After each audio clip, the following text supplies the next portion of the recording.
On dit que la confiance met des années à se construire, mais quelques secondes suffisent pour la détruire. Cette histoire n'a pas de héros, seulement deux personnes qui pensaient contrôler leurs mensonges, jusqu'au jour où le destin les a forcés à se regarder dans les yeux. Ils dormaient sous le même toit, sans vraiment se connaître. Deux alliances au doigt, deux étrangers à la fenêtre. Le café était chaud, mais les cœurs étaient froids. Les je t'aime étaient devenus des mots sans voix. Au dos rentré tard, toujours une bonne excuse. Le travail, les clients, des phrases déjà vues. Elle souriait doucement comme si tout allait bien, mais son regard demandait déjà un autre lendemain. Les voisins enviaient leur bonheur de façade, sans voir les fissures cachées derrière la barricade. Ils jouaient le couple parfait devant les invités, pendant que leurs sentiments mouraient en secret. Le mensonge ne frappe jamais d'un seul coup, il entre doucement, puis il finit par habiter la maison. Les secrets finissent toujours par respirer, même enfermés derrière mille vérités. Quand deux cœurs choisissent le silence, le destin répond toujours par une évidence. On peut cacher son téléphone, effacer des messages, changer d'itinéraire, mais jamais échapper à son propre miroir. Une connaissance glissa au dos, j'ai quelqu'un pour toi, juste une nuit sans lendemain. À l'autre bout de la ville, une amie murmure à sa femme: toi aussi viens, personne ne saura rien.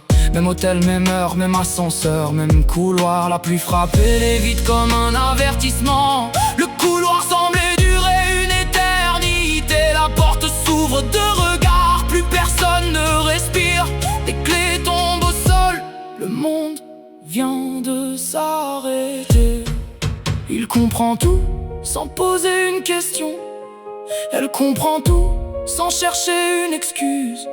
Le silence parle plus fort que les cris. Les larmes tombent pas parce qu'il découvre une trahison, mais parce qu'il découvre qu'il vivait exactement la même vie sans jamais le savoir.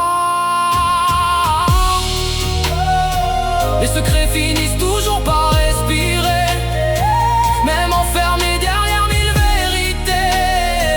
Quand deux cœurs choisissent le silence, le destin répond toujours par une évidence. À force de mentir aux autres, ils avaient fini par se mentir à eux-mêmes.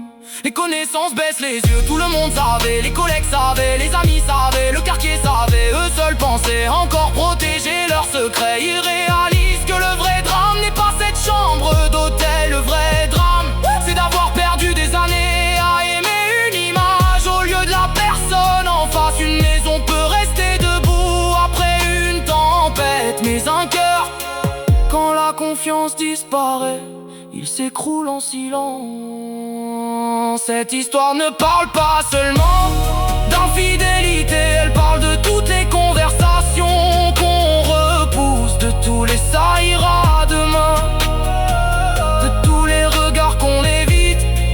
Parce que parfois, le destin n'a pas besoin de punir, il suffit simplement qu'il révèle la vérité. Et ce jour-là, la chambre sans était devenue le tribunal où chacun était condamné par ses propres choix.